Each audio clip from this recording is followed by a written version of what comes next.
હાલ ચાલી રહેલા ભારત અને પાકિસ્તાન વચ્ચેની આંશિક યુદ્ધની સ્થિતિમાં ગુજરાત સરકાર દ્વારા દરેક શહેરોએ બ્લડ ડોનેશન કેમ્પનું આયોજન કરી દરેક નાગરિકને પોતાની દેશ પ્રત્યેની ફરજ બજાવવાની અપીલ કરી હતી, જેમાં આજરોજ તારીખ 10 મેના રોજ વાંકાનેર સિવિલ હોસ્પિટલ ખાતે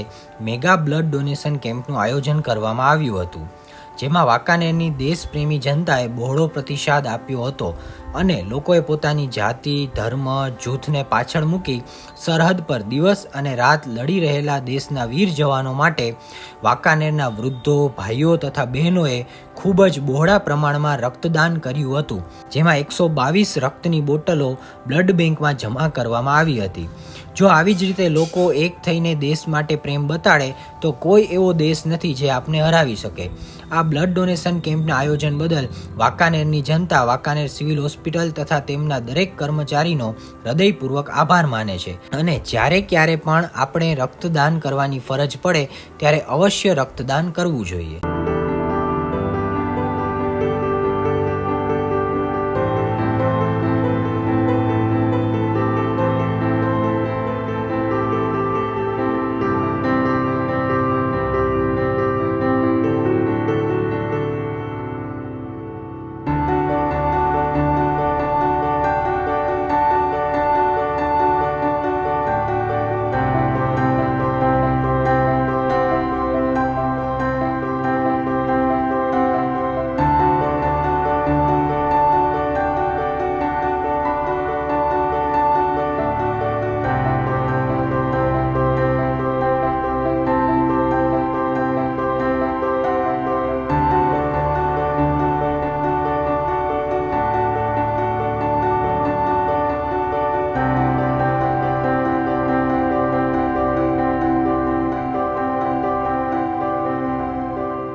ડૉક્ટર પ્રતિક આચાર્ય, હું અહીં ઇન્ચાર્જ સુપરિન્ટેન્ડન્ટ તરીકે સરકારી હોસ્પિટલ વાંકાનેરમાં ફરજ બજાવું છું। આજ રોજ તમને બધાને ખ્યાલ જ છે કે હાલમાં જે યુદ્ધની તંગદિલભરી જે કન્ડિશન ચાલે છે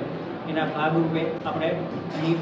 બ્લડ ડોનેશન કેમ્પનું આયોજન કરેલું છે, જેથી નાગરિકો માટે અને આપણા દેશના જવાનો માટે ઇમરજન્સીમાં તકેદારીના રૂપે જો બ્લડની જરૂર પડે તો આપણે એને સેવાભાવ રૂપે પૂરું કરી શકીએ। અત્યાર સુધીમાં 50 બોટલનું કલેક્શન થયેલું છે, હજી પણ રક્તદાતાઓ આવી રહ્યા છે અને અમે અમારી સેવાઓ આજે 2 વાગ્યા સુધી ચાલુ રાખીશું।